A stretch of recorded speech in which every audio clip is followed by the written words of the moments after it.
So there was a couple disciplines that came together: love of music, the understanding, the broad spectrum of being open to different kinds of music, but basically never quitting. And later on, Willie Nelson said to me, I was having one of my down times in my career, and he just said, never quit. And that's so understated, but it's so true. Welcome to HarmonyTALK Podcast, where we talk with dreamers and doers from all walks of life. This podcast is sponsored by AM Skyer, a third-generation family insurance business started in 1920. I'm your host, Todd Stephens. Our guest today is a tireless doer in the music business. He's the man who turned a childhood obsession with rhythm into a career representing legends like the Beach Boys, Merle Haggard, and Bad Company. As the founder of Pathfinder Management and the Press Office, he has moved over 50 million records and bridged the gap between raw talent and global stardom. Whether he's producing award-winning TV or navigating Music Row, he knows exactly what it takes to build a legacy. Jim Della Croce, welcome to HarmonyTALK. Thank you, Todd. Happy to be here.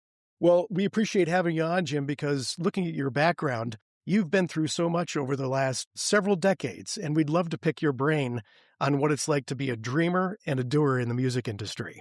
And I have to ask to start off, was music in your blood from the beginning? Oh, yeah. I wanted to do two things. I wanted to be a guard on the Boston Celtics in the worst way, and I wanted to be in the music business. And when I saw February with the Ed Sullivan show, I was smitten with Ringo's drumming and saw Hard Day's Night. It was totally life-changing, yet I didn't give up the basketball dream. But I did pick up a snare drum even before the Beatles were on Ed Sullivan. So I started in 1962.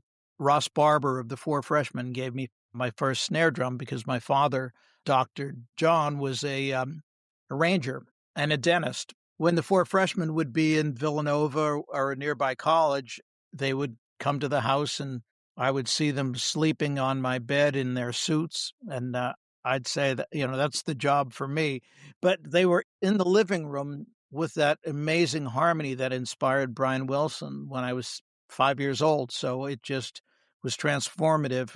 And then Ross gave me my first Max Roach Starlight snare, which turned out to be the rarest Gretsch snare drum. And I was off like a rocket. And you mentioned your father was a dentist. Actually, our family is celebrating 100 years of dentistry this year. So I'm the black sheep. Well, that's oftentimes dreams take us down different paths, and that's why we call this dreamers and doers, right? So you're obviously in a musically inclined family, even though your father was, a dentist. Did you ever consider your career as a performer, or did you always consider the business side of music as your destiny? I always considered the business side. I did play, I learned from Al Muma, who is Judy Garland's drummer. 5 years before I touched the drum, we were always on the practice pads, and I learned straight jazz and joined the local AFM 557 Musicians Union, American Federation of Musicians Union, when I was 11. So that's when I became a pro, and I would read and write charts and play weddings and that type of thing. And I had bands, of course. I loved the whole idea of putting a band together. And when I was in prep school, I would be doing riders and stage plots and everything but work. I was ready, and I went to MMI prep in Freeland, Pennsylvania, and I would read variety, and just any way I could get in the music business, I was planning on doing it. While I still had bands and I loved the playing, but I knew that I didn't have in my hands what Al Muma had and some of the real greats. So I knew I wasn't going to make it as a drummer. I still love playing, and I am obsessed with drums, and I have 25 Premier Royal Ace snares from England, but that's a whole other story. Still love my drums. No, that's amazing. Once it gets in your blood, it seems like it's a permanent recurrence, right? So you decide you're going to be in the music industry, in the business side. So what does a kid from Pennsylvania do when they decide that this is going to be their passion? What's the first step? You leave. Ah. I'm not joking. I mean, obviously, you have to train yourself and have the fire in the belly and the passion. But I went and got a degree in English from King's College, and there I worked at the radio station. I wrote record reviews. I interviewed all the acts that came through the school. I would leave college to follow Jesse Winchester who was Bob Dylan's favorite writer when he got his reprieve, as he was the second most notorious draft evader next to Muhammad Ali. I got in a lot of trouble, but flash forward 20 years later, I was his manager. So that was a semester well spent and lost. I would drive to the Fillmore or the Palladium when I was 15 to see Frank Zappa. Very inspirational band for me. The greatest band I ever saw in my life was Frank Zappa's The Mothers in 1974. I was not able to drive technically. I remember going into the Lincoln Tunnel and I was going to the Palladium or wherever I was going, and I didn't know there was tolls. I didn't know where to go, but I was going. And after college, I went to NYU as a grad student. I couldn't get in as a writer, so I designed a program called Record Company Operations. And it just so happened NYU was starting a program called Music Business and Technology. And that was headed by the manager who discovered Jose Feliciano. And he kind of became my mentor. And I went 3 semesters to NYU. The third semester I got the coveted CBS Records internship. And my whole goal to go to NYU was to get an internship with Columbia Records or Warner Brothers. It was never to finish. So once I got into Columbia Records, I didn't leave. So I worked for free for 2 years. And in the second year, at some point, NYU called and said, we never got a report on that intern. And they said, he's still here. So I knew that if I left, I couldn't get my foot in the door again. And at that point, I got some breaks at CBS because I knew how to write and produce interview records. And they had a series called Inner Chords. By default, I ended up producing some of those records. And that was my first major label credits. I would have been about 24 at the time. So still struggling in New York and broke. Well, right. And you said working for free.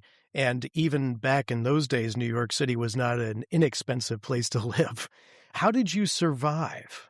Well, I lived in the Bowery at one point. There was one point that was probably the lowest. A subway driver and myself were living with an old woman in her apartment, and I had the couch and he had the bed with the old lady. Oh, no kidding. Yeah. And I also lived with an old college buddy of mine for a while. And I lived in different hotels and I sold my car and it was pretty bleak. And this would have been the late 70s, early 80s, and New York wasn't the greatest in those days. But it was show business and I would hang out at every club in Greenwich Village. My home base was the back fence at Bleecker and Thompson. And Dave Van Ronk was still in the region, and I kind of got my chops together on the folk scene, what was left of it, but the punk scene was really in full bloom at that point too. Well, sure. And, not to throw out names already, you already mentioned Frank Zappa and the Mothers, but also I know you worked with The Clash as well and, some other amazing bands. But before we get too far down the road, and I'd love to get into that very quickly, but, you've represented so many of these acts through your life. You mentioned your big break was when you finally got a label credit. How did that happen? It was, as they say, opportunity happens when preparedness, opportunity meet. And one of the fellas that was producing these Inner Chords records lived in Connecticut, and there was an ice storm, and he couldn't make it in. So I ended up at 52nd Street working with a bunch of old, bitter recording engineers who had this young kid telling them how to edit these records. Really was thrown in the deep water. And I did things like writing Philip Glass's bio and Wynton Marsalis's when he first got signed to the label. So the writing skills definitely helped. And I can't say enough about that because later on as a publicist and a manager, it served me well. So there's a couple disciplines that came together: the love of music, the understanding, the broad spectrum of being open to different kinds of music, but basically never quitting. And later on, Willie Nelson said to me, I was having one of my down times in my career, and he just said, never quit. And that's so understated, but it's so true. Well, sure. And Willie's still around today. So obviously he knows something that so many people in the industry, which is known to chew people up and spit them out. And thinking about that, you mentioned a low point. Did you ever consider giving up and saying, hey, I just got to get out of this and find, a career that better suits me? Well, actually, the whole time that I was pursuing my career, my dad was an invalid. So I kind of had a dual role of supporting kind of a healthcare person and supporting a young father who was bedridden. I never thought of getting out of it, but I had to create a business that would make money in a short period of time and keep me going. So I started a Beatles collectible business called the Apple Boutique, which allowed me to work about maybe 6 or 8 weekends a year and generate enough money to continue to pursue my career. And then the other half would go to healthcare to my dad. So the entrepreneurial side kicked in when the felt need occurred, so to speak. Wow, that's amazing. Kudos to you, because that's not only a terrific story of finding inspiration through challenge, but also with the music industry being what it is, you kind of coined the gig economy 40 years before everyone else did. Since I grew up in that era, I had a keen knowledge of what the Beatle collectibles were. And I was such a Beatles fan that I was able to make a business out of it. Well, and your career has taken you to so many different places with so many different bands. You've lived in New York, LA, I know Nashville. You're from Pennsylvania, still spend a lot of time back in PA, I know.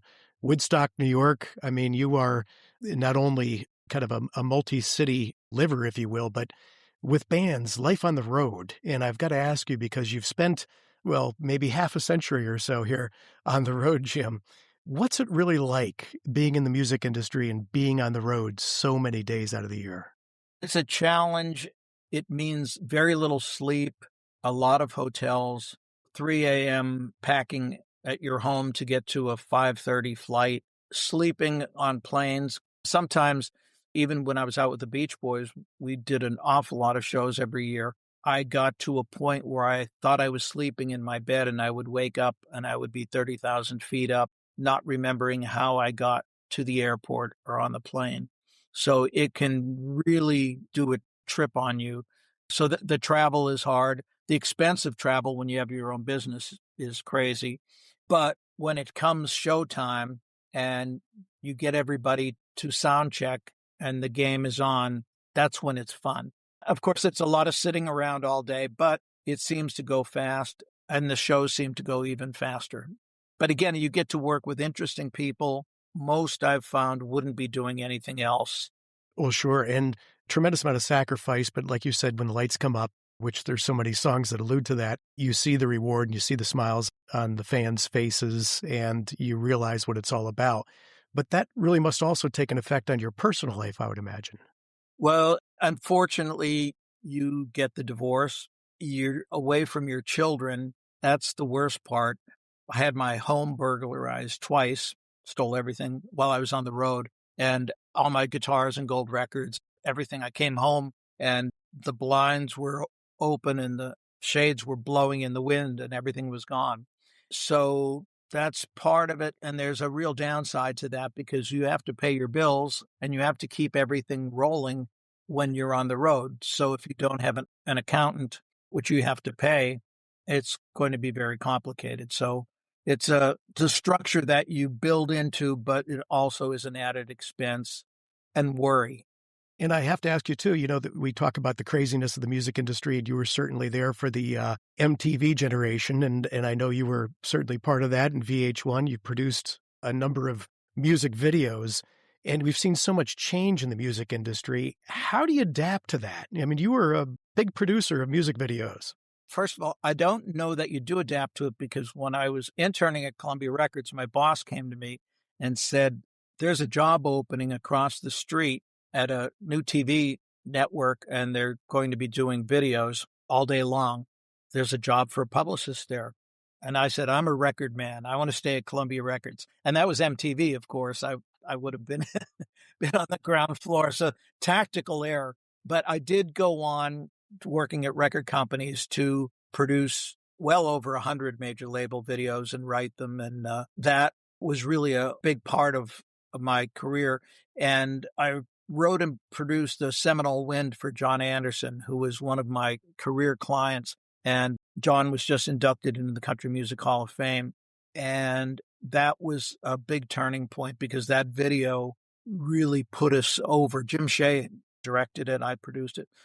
He did all the Linda Ronstadt, Jackson Browne, Eagles album covers, a great artist and friend. But it became another color on the palette. And I'm kind of have that Swiss Army knife approach to the entertainment business where I can write and I can dream a video, hearing it from a song and create a treatment and then hire the players, take the technical side of the production, hire a great director and make it happen and then get it on the air.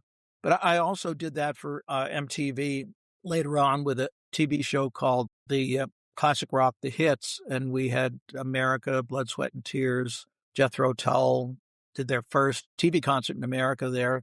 Stephen Bishop, Christopher Cross, Night Ranger, who I went on to manage. We had a whole bunch of people on those shows and just so many of those. And it was a lot of fun, but I still liked artist management.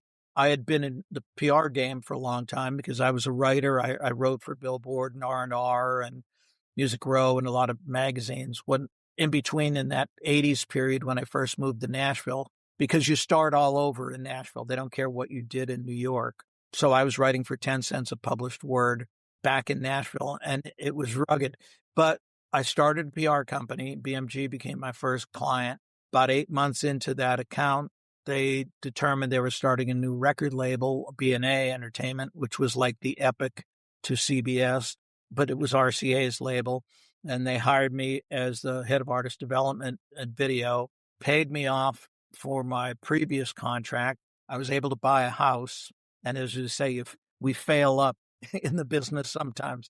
And I went from there, did a couple of years with B&A and realized I really wanted to work with Little Feat and John Anderson and Jimmy Webb and Leon Redbone and Robert Palmer and Bad Company and Jesse Winchester, the real artists, or the people that I considered the real artists of the game, and the writers that mattered, Waylon Jennings and Merle Haggard. So sure enough, I either became their publicist or manager over the years and put Grand Funk Railroad back together in its original form. And that was a big comeback period. And I still kept the press office. The PR company still kept rolling along, but I was a sidebar manager. As time went on, I'm doing more managing than publicity. You've said some names, and we've been talking through and different bands as well as singer-songwriters. It's really the who's who, of the music industry, which I commend you on. Do you ever look back and say, I've realized my dream? I actually did. In 2000, I guess it was 9 or 10, and I can't be sure. I had done many years with the Beach Boys. I think it was 9 years as the Beach Boys publicist and publicist for Brother Records and the whole organization. And we traveled a lot, and we were getting our triple platinum records on the top of the Capitol Records building in LA. And it was a very poignant moment for me because I realized at that point, I had an epiphany. I said, I think I'm going home to the Poconos. I really don't know what else I have to prove to myself or what I was trying to prove in the first place. But here I am at Capitol Records where the Four Freshmen started, and I'm with Brian Wilson and Mike Love and the Beach Boys. What else do I need to be doing at this point? So I moved back to Delaware Water Gap and the Poconos, which is the place that I love. And I continue to be working more than I ever did. So, well, that speaks to longevity. That's for sure. Because like I said, you've been in this business and seen, so much of the emergence of folk music, then into punk rock, like you mentioned, then to the rock era, the MTV era, the hair bands, back into singer-songwriter, and started out with, like you said, with roots in jazz and the drums. You mentioned, I've realized my dreams, which is incredible. Do I understand the next generation of your family is also involved in the music industry? You have a daughter, Sean. I do. Thank you for asking. She is like her father. I have a hard time getting a hold of her. She's just finished her third record out in Los Angeles, and I haven't heard it yet. So when it's ready for me to hear, I'll hear it. She doesn't need my input. Sean was featured in American Songwriter. She had a full-page feature, which I was really amazed. And the great irony is they compared her to Blossom Dearie. And Blossom Dearie was a jazz singer in the Village, very influential. And my father's favorite singer was Blossom Dearie. So I thought that was really a poignant thing.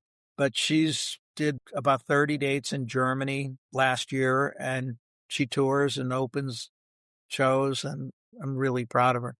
Did you reflect on that moment when you realized she was going to enter the music industry? And how did that make you feel as a dad? Well, it probably came from bad parenting because the way Sean remembers it is I used to have parties out at my house in Nashville. It was an old log house and 5 acres, and our neighbors were very famous people out in that Franklin area. So on a common night at the house would be the guys from Duran Duran, guys from Bad Company, Simon Kirke, or Andy Taylor from Duran, Jim Horn, the famous session player, and various songwriters. And she was young. She just absorbed this music world that never ended. I always say they should make us Opry members because with our publicity clients, we were at the Opry just about every weekend for years. And Martina McBride was one of our clients, and Martina's children were young. So we would watch her kids while she played the Opry, and then afterwards she would take our kids and babysit. So that was kind of common. And Vince Gill signed with our PR company 35 years ago or more, and he's still with my ex-wife for publicity all these years later. So Vince is still part of the family, and he's played on the Tony Jackson records that I produced, and still a good, solid, great guy. Relationships must be the name of the game in the music industry from hearing your stories. How much is trust a factor in what you do with the artists? Boy, that's the big one. I'm glad you mentioned that because it's one thing to be a fanboy and hang around the band and be known by the band, but it's another thing to be creative and contribute to their process and have them trust you with their money. That's a real big one. And that is built through years of, I guess, demonstration and showing that you're a straight arrow. That really is a hard-earned badge, but it pays off. You've got to play it straight or you'll be gone. I think a lot of the great mentors, Tim Dubois from Arista Records, the president, was one of my mentors, and I always admired the guys that played it straight. Bobby Roberts, the famous manager, was my partner. We co-managed Grand Funk, and certainly a mentor. And just, try and keep a moral compass, do good business, and further the careers and dreams of your artists, because it's about their dreams. If they're not succeeding, you're not succeeding. Well, yeah, and you talk about money and trust, and you really can't put a figure on what trust is worth, I'm sure, in the music business. No. Also, so many artists have been burned for so long. Ever since they started getting famous, there was always someone knocking on their door that said they could do something for them, and it would never happen, or people that just couldn't follow through. So with that trust, it comes along over time. It shows up in the oddest places. When I produced the Carla Bonoff Inner Chords record when I was like 24, she had a hit song called Personally, and Carla was a great writer, and Andrew Gold and she and Wendy Waldman and Kenny Edwards had a band called Brindle. So when Brindle reformed in 94, I believe, I became their publicist. And when we rolled into the Bottom Line in New York in a limo, I had the moment of, now this is how I always wanted it to be or expected it to be, because I would sit on the wall across from the Bottom Line a lot of nights when I couldn't afford to get in and listen to music. And now we're coming in the limo, and I saw the wall and I thought, this is more to plan than broken sitting on the wall. Right. But you wouldn't necessarily appreciate it the same if you weren't broken sitting on the wall one time in the past, right? That's for sure. A lot of my peers have the same story. They just wouldn't be doing anything else. It's almost mental. I've heard people describe it as it's not something I choose to do. It's something I have to do. There's an old country song, I Gotta Get Drunk, and I Sure Do Dread It. I heard it. Yeah. Great song. Well, Jim, I wish we had more time because you and I could talk about bands all day, I know. And, you've done so much for so many and bands that I've admired, respected, and adored. such as the band Levon Helm. You and I have talked about John Prine, Townes Van Zandt, Waylon Jennings. Billy Prine just called me, by the way. I just muted his call, John's brother. Oh, shucks. Well, please let him know how much I cared for his father and what he did. But I have to ask you too, you've done so much, and like I said, you realized your dreams, but where do you go from here? What's next for Jim Della Croce? The My Generation tour is starting. I'm going out to Los Angeles next week, and we're doing Talking Stick Casino and then the Cerritos Center. So I'll be in Los Angeles for a couple days, and as we kick off that tour, and that stars Gary Lewis and the Playboys, The Lovin' Spoonful, Terry Sylvester, The Holly's Greatest Hits starring Terry Sylvester, who's a dear old friend of mine, and Mitch Ryder and the Detroit Wheels. So that's the next phase. And Tony Jackson, the country artist that I manage and produce, has a new record out. And Henry Gross has got new music out. And Henry's in the yacht rock world, was the youngest performer at Woodstock and founded Sha Na Na. So we try to keep a nice family of talented, trusted friends, and we go out on the road and celebrate the hits. I mean, the Spoonful and Gary Lewis and the Playboys both put their first 7 singles into the Billboard Top 10. So it's quite a legacy with just those 2 acts. And of course, the Hollies hits are seminal. That's the mygenerationtour.com. And we're looking forward to that and working with interviews with Cousin Brucey, who we all know from New York, and keeping the ball rolling and going out to great shows whenever Jimmy Webb's playing. You can't miss a Jimmy Webb show. And I'm going out to Donald Fagen's 75th birthday party in Los Angeles next week. So that'll be fun. He's obviously one of the greats. Donald Fagen, yes, absolutely. Steely Dan fame, and he also was a guest of Levon Helms up at the barn back in the days. I know that. Yeah, and we did the rock and soul reviews, and at the bottom line, I remember Dan Penn and Spooner Oldham and I went down for that. They wrote "I'm Your Puppet," and of course the great writers, soul writers. Phoebe Snow involved back in those days too. And Valerie Carter, who I managed. Phoebe played on her records, and David Lastly, the great harmony singers. So it wasn't always the marquee artist; it was the people behind the scenes, and David Lastly and Valerie Carter in particular are of note. And Jimmy Griffin from Bread Jimmy was the singer in Bread, even though Gates sang most of the songs. He was a dear old friend. And the ones that you lose over time is hard because you build those relationships as friends and family. And when they pass away, Steve Cropper played on one of the last Tony Jackson records I produced, and he was a friend, and you just hate to see it go. That's why we celebrate it while they're here. Celebrate it while they're here. Absolutely. Well, Jim, thank you so much for being here. You also authored a book I should mention called Maxim PR, which is going to be re-released, so folks can go out and look for that as well. And also, I know you have a website, Pathfinder Management. Yes. Go to pathfindermanagement.com or thepressoffice.com or the mygeneration.com. It's all there somehow, and we're happy to be with you, Todd, and have this discussion. I know we haven't even got into any of the artists. Right.